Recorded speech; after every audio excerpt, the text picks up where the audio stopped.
Super biscuit में जो chocolate flavour है ना बहुत ज़्यादा यमी होता है, जो कि मुझे बहुत ज़्यादा पसंद है। तो मैंने सोचा क्यों ना उसे घर पे ट्राई किया जाए। तो सेम फ्लेवर में आज हम बनाएंगे सुपर चॉकलेट बिस्किट, जो कि बहुत ही इजी मेथड से बनते हैं। तो चलिए स्टार्ट करते हैं। सबसे पहले हम ले लेंगे घी को हम फ्रिज में रख के थोड़ा सा जमा लेंगे। थोड़ा सा उसकी थिक कंसिस्टेंसी होगी तो उसे बीट करना ईजी हो जाएगा। यहाँ पर मैंने 1/3 कप घी ली है। घी का आपने लेवल कप ही लेना, अंदर से थोड़ा कप खाली था इसलिए वो ऊपर से भरा हुआ आपको फील हो रहा होगा। तो यहाँ पे हाफ कप हम इसमें आइसिंग शुगर ऐड कर देंगे और इसको हमने इतना मिक्स करना है कि ये क्रीमी फॉर्म में आ जाए। आप पाउडर शुगर भी ले सकते हैं, मेरे पास आइसिंग शुगर पड़ी हुई थी तो मैंने वो ऐड कर दी।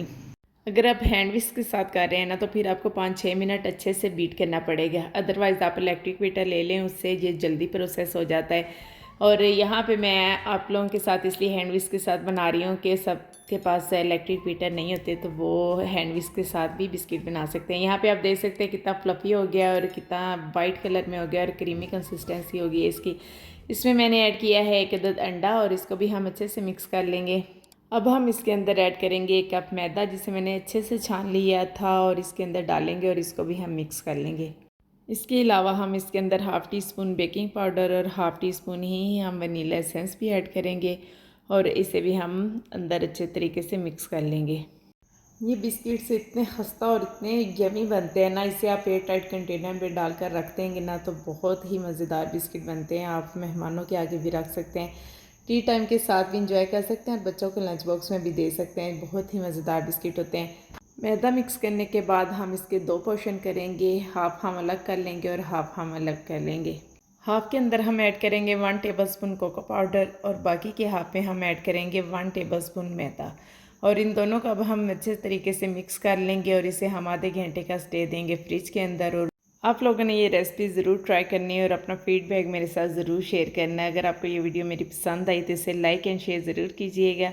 चैनल पे नए हैं तो सब्सक्राइब भी कर दें। तो यहाँ पे मैंने दोनों को अच्छे तरीके से मिक्स कर लिया। इस स्टेज पे काफ़ी सॉफ्ट हो जाता है, तो अगर हम फ्रिज में रखते हैं तो ये थोड़ा सा हार्ड हो जाता है, हैंडल करना इजी हो जाता है। अगर हम इसी तरीके से बेलना स्टार्ट करेंगे तो हैंडल करना थोड़ा मुश्किल हो जाएगा। आधा घंटा फ्रिज में रखने के बाद हम इसको निकाल लेंगे और इस तरीके से हम इसको लेवल कर लेंगे। दोनों हमने इक्वल लेवल करने हैं और फिर हम दोनों को एक साथ रखेंगे और इस तरह से हम एक साथ इसको साइड चेंज करते हुए ना स्क्वायर शेप दे देंगे।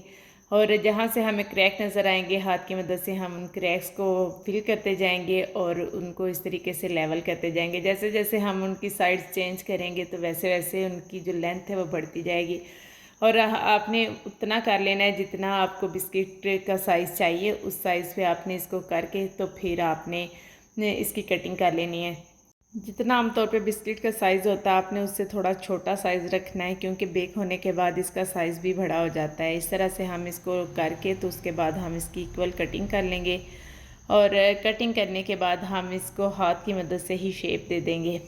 इसको हल्का सा रेक्टेंगल में करेंगे, क्योंकि सुपर बिस्किट थोड़ा सा रेक्टेंगल शेप में होता है, बिल्कुल स्क्वायर नहीं होता। और उसके बाद इसको हम एक टूथपिक की मदद से इसके ऊपर पैटर्न बना लेंगे। जिस तरह की लाइंस लगी होती हैं उसके ऊपर, सुपर बिस्किट के ऊपर, उस तरह से हम इसको बना लेंगे और इसको हम बेक कर लेंगे। इसे पतीले में ही बेक करेंगे। मैंने पिछली वीडियोस में दिखाया है कि पतीले में मैं कैसे बेक करती हूँ, तो इस वीडियो में मैंने नहीं दिखाया। यहाँ पे आप देख सकते हैं 35 मिनट में हमारे बिस्किट्स जो हैं वो तैयार हो गए हैं। शेप इसकी टोटली वैसी नहीं है क्योंकि इससे हमने हाथ से बनाया है, लेकिन टेस्ट इसका सेम टू सेम वैसा है। आप एक दफ़ा बनाएं और ट्राई करें, आपको बहुत ज़्यादा पसंद आएंगे। बहुत ही खस्ता होते हैं।